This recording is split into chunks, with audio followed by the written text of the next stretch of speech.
ইসলাম সম্পর্কে অজ্ঞ থেকে শুরু করে সংশয়বাদী কিংবা আজকের এই হলিউড প্রজন্মের মানুষের ধারণা আমাদের রাসূল সাল্লাল্লাহু আলাইহি ওয়াসাল্লামের জীবনটাও তাদের দেখা আজগুবি হলিউড মুভির মতো কিছু একটা। সেখানে গল্পের চরিত্রের মতো প্রিয় নবীর জীবনটাকেও এরা ফ্যান্টাসি মনে করে, কিন্তু বাস্তবতা আমাদের এই হলিউড প্রজন্মের মতো এত ফ্যান্টাসিতে ভরা ছিল না। আমাদের নবী রাসূল সাল্লাল্লাহু আলাইহি ওয়াসাল্লামও একজন মানুষই ছিলেন। তিনি কোনো জাদুকর ছিলেন না, সবসময় জায়নামাজে চড়ে উড়ে বেড়াতেন না, শুধু অলৌকিকতা দেখিয়ে বেড়াতেন না। আমাদের মুহাম্মদ সাল্লাল্লাহু আলাইহি ওয়াসাল্লামও একজন মানুষই ছিলেন। কেমন মানুষ?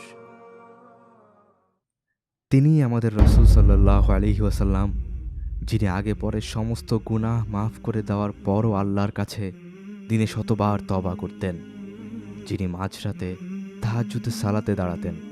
এই দাঁড়ানো এত দীর্ঘ হতো যে পা ফুলে যেত। যখন ওনার স্ত্রী ওনাকে প্রশ্ন করত, আপনার এত কষ্ট করার কি দরকার? আপনার তো আগে পরে সব গুনাহ মাফ করে দেওয়া হয়েছে। তিনি বিনয়ের সাথে উত্তর দিতেন, আমি কি আল্লাহর কাছে কৃতজ্ঞ হব না?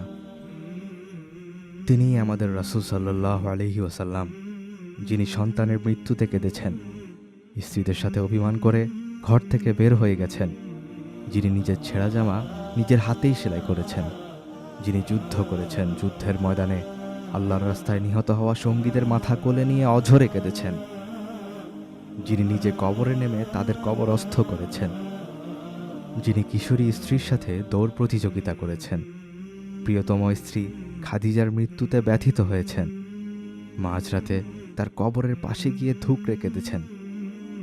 তিনি আমাদের মতোই একজন মানুষ। তিনিই আমাদের রাসূল সাল্লাল্লাহু আলাইহি ওয়াসাল্লাম, দিনের পর দিন যার বাড়ির চুলায় আগুন জ্বলত না, পানি আর খেজুর খেয়ে মাসের পর মাস চলে যেত। ক্ষুধার্ত সাহাবী এসে ক্ষুধার জ্বালায় নিজের পেটে পাথর দেখালে তিনি নিজের জামা তুলে দেখাতেন তার পেটে এর চেয়ে বেশি পাথর বাঁধা। যিনি এক তরকারির বেশি দিয়ে আহার করেননি, যার ঘর ছিল মাটির, বালিশ ছিল খেজুরের ছোবলা।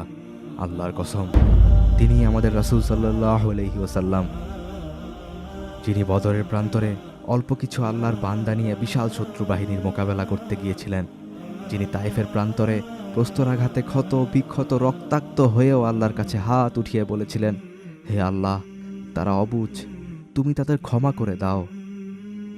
তিনি আমাদের রাসূল সাল্লাল্লাহু আলাইহি ওয়াসাল্লাম, যিনি নিজের পিতামাতার জন্য দোয়া করার অনুমতি পাননি, যিনি মৃত্যুর সময় অচেতন অবচেতন অবস্থায় বারবার আওড়িয়ে যাচ্ছিলেন, উম্মতি উম্মতি উম্মতি। সাহাবীদের সাথে চলতে গিয়ে তিনি কেঁদে উঠলেন। সাহাবীরা কান্নার কারণ জিজ্ঞাসা করলে তিনি বললেন, আমি আমার ভাইদের জন্য কাঁদছি। সাহাবীরা জিজ্ঞাসা করলেন, ইয়া রাসূলুল্লাহ, আমরা কি আপনার ভাই নই? তিনি জবাব দিলেন, তোমরা তো আমার সাথী। আমার ভাই হলো তারা যারা আমার পরে আসবে আর আমাকে না দেখেই আমার উপর ঈমান আনবে। হ্যাঁ, তিনিই আমাদের রাসূল সাল্লাল্লাহু আলাইহি ওয়াসাল্লাম, যিনি আমার আপনার জন্মের আগেই আমাদের জন্য চোখের পানি ফেলে গেছেন। তিনিই আমাদের রাসূল সাল্লাল্লাহু আলাইহি ওয়াসাল্লাম, যার আত্মীয় স্বজন গোত্রীয় লোকেরাই ওনাকে হত্যার জন্য উঠে পড়ে লেগেছিল, যিনি আল্লাহর দ্বীনের জন্য ঘর বাড়ি আত্মীয় স্বজন সব কিছু ছেড়ে গেছেন, যিনি শতাব্দীর হাত থেকে বাঁচতে পাহাড়ে পাহাড়ে গুহায় গুহায় ঘুরে বেরিয়েছিলেন।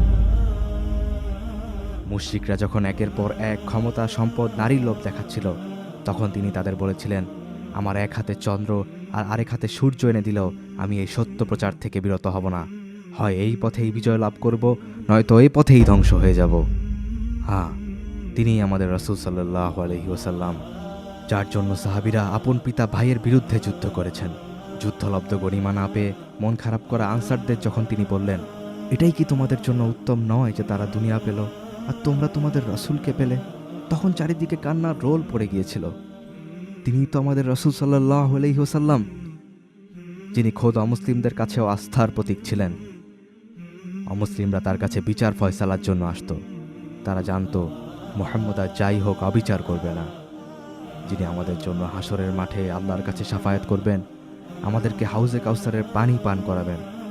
তিনিই আমাদের রাসূল সাল্লাল্লাহু আলাইহি ওয়াসাল্লাম।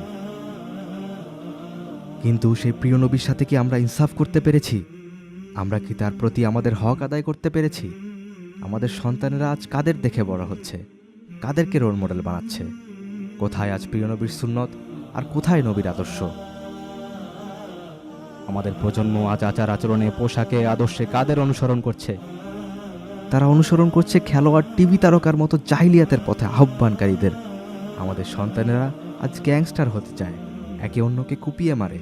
তারা আজ জীবনকে উপভোগ করতে চায় নিজের পিতামাতাকে নিজের হাতেই হত্যা করে। কিন্তু কেন তারা রাসূলকে অনুসরণ করতে চায় না? কেন তারা রাসূলকে আদর্শ বানাতে চায় না? কারণ আমরা আমাদের প্রজন্মের কাছে সেই মানুষটার জীবনই তুলে ধরতে পারিনি। রক্ত, ঘাম আর অশ্রুময় সেই জীবনটা পড়ে আছে অযত্নে, অবহেলায়। তাই আসুন রাসূলের আদর্শকে ছড়িয়ে দেই সবার মাঝে, প্রজন্ম থেকে প্রজন্মে। আসুন প্রিয় নবীর প্রতি আমাদের হক আদায় করি।